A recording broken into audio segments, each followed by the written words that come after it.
Pessoal, beleza? Tudo bem? Vamos lá para mais uma aula de matemática. Agora, frente 2, módulo 8, a gente vai falar um pouco sobre função composta. Esse conteúdo vocês viram no primeiro ano, agora a gente vai fazer uma revisão. Logo em seguida tem mais dois módulos aí, o módulo 9 e o módulo 10, a respeito de função inversa, beleza?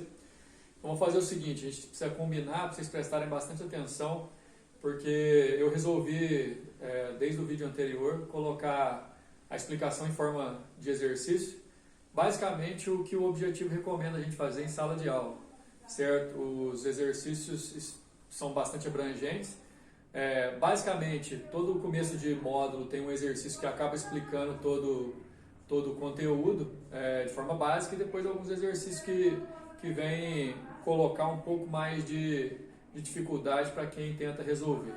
A questão é a seguinte: a ideia de função composta, vamos pensar na maneira principal de pensar, é que você tem duas funções e você vai fazer uma composição entre essas duas funções para criar uma terceira, levando em consideração que o decorrer da função composta é sempre um domínio gerando uma imagem e essa nova imagem funcionando como um domínio de uma nova função. Esse exercício número 1 vai tentar explicar isso para a gente. Dá só uma olhada.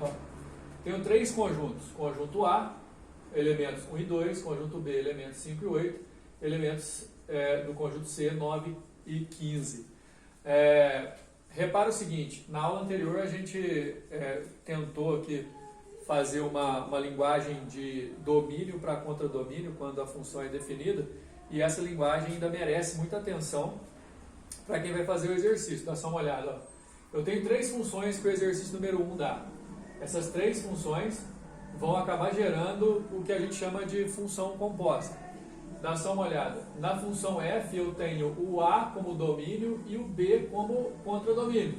Ou seja, eu vou usar o conjunto a para valores de x e o conjunto b para valores possíveis de y, para a imagem que vai ser definida por essa lei de definição. Então, o que acontece? Vou pegar os elementos do conjunto A, substituir no lugar do x e tentar achar a correspondência no conjunto B. Dá só uma olhada. Com o x valendo 1, 3 vezes 1 mais 2 dá 5, eu ligo o 1 do A com o 5 do B. Com o x valendo 2, 3 vezes 2, 6 mais 2, 8, eu ligo 2 do A com o 8 do B. Isso aqui, essa ligação do conjunto A para o conjunto B é a função f, que me dá a oportunidade. Agora, atenção para o que vai acontecer. Na função g, agora o conjunto B é o domínio e quem vai ser o conjunto do contradomínio é o conjunto C. Ou seja, para a função g, o B, que antes era contradomínio da função f, agora para a função g, o B vai ser domínio. Ou seja, os valores de x para a função g, eu vou buscar aqui no conjunto B. Tá certo? Então, substituindo o valor de x por 5, eu vou achar 9, e substituindo o valor de x por 8, eu vou achar 15. Então, a função g consegue ligar o conjunto B e o conjunto C, agora que vem a ideia da função composta. Mas primeiro, calma, para a gente poder rever uma coisa. Na função f, A é domínio, B é contradomínio, portanto, as imagens da função f vão estar aqui no B. Agora, repara uma coisa, as imagens da função f vão servir como domínio, ou seja, valores de x, para a função g gerar a relação com o conjunto C. O que é pensar na função composta? É uma função que pule essa etapa e consiga ligar o conjunto A ao conjunto C de uma só vez. E isso, o exercício já coloca aqui pra gente, olha só. Eu tenho o conjunto A, que vai servir como domínio agora, o conjunto C vai servir como contradomínio da função h, e a lei de definição é essa. Quer dizer, para substituir x, eu vou buscar no conjunto A. Para procurar y, eu vou tentar procurar no conjunto C agora. Dá só uma olhada. Com o x valendo 1, 6 vezes 1 mais 3 dá 9, então eu ligo 1 direto no 9. E com o x valendo 2, 6 vezes 2 mais 3 dá 15, eu ligo 2 direto no 15. Ou seja, ao invés da função f gerar as imagens que logo depois serão utilizadas como domínio, para poder gerar as imagens no conjunto C através da função g, eu tenho uma função h que pula esse caminho do conjunto B e vai direto de A para C. Ou seja, a função H é uma composição da F com a G. Ou seja, composição essa que usa para a função G um domínio que por sua vez é a imagem da função F. Isso aqui é o famoso G de F de X, ou então o GOF, aquela que a gente já está acostumado a fazer, só que assim, acostumar-se com isso aqui tem duas maneiras. Ou você trabalha com os valores, ou você trabalha com as leis de definições de cada função para você poder chegar a uma função composta. Aliás, é isso que a gente vai fazer aqui no número 4, que é o exercício que faz o fechamento dessa aula. Mas antes disso, vamos trabalhar com o conceito. O conceito de função composta é: você tem um domínio com contradomínio iniciais, esse domínio vai gerar imagem. As imagens geradas servirão como domínio para a sequência do exercício. Dá só uma olhada nisso aqui, exercício número 2. Se quiser dar uma pausa no vídeo, olha aí o que o exercício 2 está pedindo, que aí a gente volta para a resolução. No caso, a resolução é uma função dividida em dois intervalos. Ó. Quando x for menor ou igual a 1, eu vou usar essa definição. Quando x for maior que 1, eu vou usar essa raiz. E olha o que o exercício pede para a gente. Ó. H de H de zero. E desse jeito aqui, pessoal, a dica é: resolva de dentro para fora.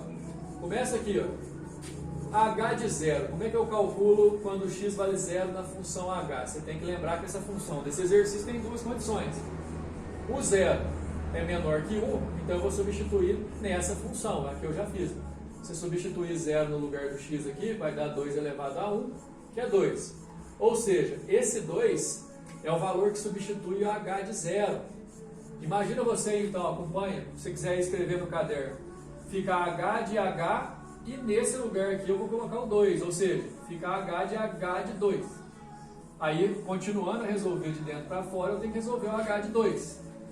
O 2 é maior que 1, então eu vou substituir na parte de baixo da função h. Fica a raiz quadrada de 2 menos 1, que é 1, raiz de 1 é 1. Beleza, estamos chegando, ou seja, tudo isso aqui ó, foi substituído por 1. Então vai ficar h de 1. E o 1 ele serve para esse intervalo, coloca 1 no lugar do x, dá 2 aqui no expoente, 2 ao quadrado, 4, a resposta é a letra C. Esse exercício é de praxe, viu pessoal? Ele coloca a ideia de que você resolver de dentro para fora é que quando eu coloco o domínio valendo 0 e gera a imagem 2, essa imagem para a continuação do exercício vai servir como valor de x no final das contas. E aí você vai usando novas imagens com o valor de domínio. Para poder exemplificar isso ainda melhor, tem o exercício número 3, que agora trabalha com gráfico e por ter o gráfico e os pontos necessários você não precisa da lei de definição. Só para entender o que é isso aqui, ó, porque é essa linguagem que ele usa. O FOF de menos 3, que é a mesma coisa de F de F de F de menos 3. Aqui eu esqueci de colocar o sinal. O que a gente vai fazer? Resolver por dentro primeiro. Quer dizer, vamos imaginar, eu não sei o valor, mas o exercício pode me mostrar. O menos 3 por x está aqui, ó. Se você jogar esse menos 3 no gráfico, você vai ver que a imagem do menos 3 pela função identificada no gráfico é um valor positivo, que no caso eu estou chamando de A, não sei quanto vale, mas eu sei que é positivo. Então quer dizer que se eu falar que f de menos 3 é A, nesse lugar aqui vai aparecer um A. Aí ao invés de ficar f de menos 3, esse daqui de dentro eu substituo por A, fica só f de A. Ou seja, isso aqui que antes era a imagem para o início do nosso exercício, agora ele é valor de domínio. Eu tenho que calcular o f de A. Mas vamos lá, o exercício vai te ajudar. Porque agora eu tenho que achar esse mesmo A no eixo X, que agora ele é domínio. Então eu pego a identificação do A aqui positivo, eu faço a mesma graduação para cá, acho o A no eixo X. Só que por coincidência, obviamente que quem elaborou o exercício pensou nisso, do menos 4 aqui como imagem constante, do 0 para frente, essa função só vai ter uma imagem, ou seja, f de A ou de qualquer coisa do lado direito aqui vai ser menos 4. E aí no lugar desse f de A eu coloco menos 4. E aí o exercício está quase acabando, olha só. Fica f de menos 4 para a gente perceber que é o valor de função f quando x vale menos 4. O x valendo menos 4, repara que é uma raiz, que é onde a função corta o eixo x. E por isso a imagem é 0, a resposta é a letra C. Beleza? Para finalizar essa parte, eu tenho o exercício número 4, que agora é a hora da gente trabalhar com a ideia. Repara aí, ó. Ele te dá duas funções, se quiser pausar o vídeo para poder dar uma olhada, você volta aqui na resolução. Te dá duas funções e uma é f de g de x e a outra é g de f de x. Ele está pedindo para igualar porque é decorrência da resolução, que você vai precisar fazer isso para resolver a questão, mas dá só uma olhada aqui, ó. O que significa o f de g de x?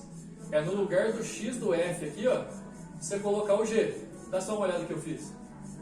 A função f é 3 elevado a alguma coisa, só que essa alguma coisa agora é o g de x. Para a função g, ou g de f de x, é a mesma coisa. A função g é o x elevado ao cubo, só que quem entrou no lugar do x agora é o próprio f. Daí para frente agora é só substituir o que eu tenho. O g de x é x ao cubo e o f de x é 3x. Esse daqui não tem muita coisa para fazer, eu só conservei. Esse aqui é aquela propriedade de potência, que você tem que conservar a base e multiplicar os expoentes, dá 3x. A partir daqui, ó, bases iguais, você iguala os expoentes, isola. Perceba que você pode colocar o x em evidência, beleza? Como colocou em evidência e está igualado a zero, o primeiro x aqui do lado de fora você iguala a zero, e depois o parêntese inteiro você iguala a zero para tentar resolver. As respostas ou soluções são 0, menos raiz de 3 e mais raiz de 3, só que o exercício está perguntando não quais e sim quantas. Dá uma olhada aí, são 3 raízes para que f de g de x e g de f de x sejam iguais nesse exercício número 4. A resposta é a letra C. Então, assim, no mais, esses tipos aqui, ó, até o número 3, são mais interessantes para você entender o que é a composição de duas ou mais funções. É você pegar o domínio de uma para ser gerando uma imagem e essa imagem servindo para domínio de uma outra função gerando novas imagens. Quer dizer, pegar valores e substituir para achar a composição das funções é a parte mais importante. Nesse exercício número 4 você trabalhou com a lei de definição, que é substituir o x de uma função pela lei de definição de uma outra para fazer essa composição. Eu recomendo muito, de todas essas aulas que a gente está fazendo, vocês pegarem o caderno tarefa e dar uma olhada em mais exemplos de exercício, ok? Eu sei que lá você vai ter muitos exercícios, mas dá uma selecionada lá, pode escolher quaisquer exercícios que vocês quiserem. Se tiver dúvida é só mandar para mim, beleza? Até a próxima!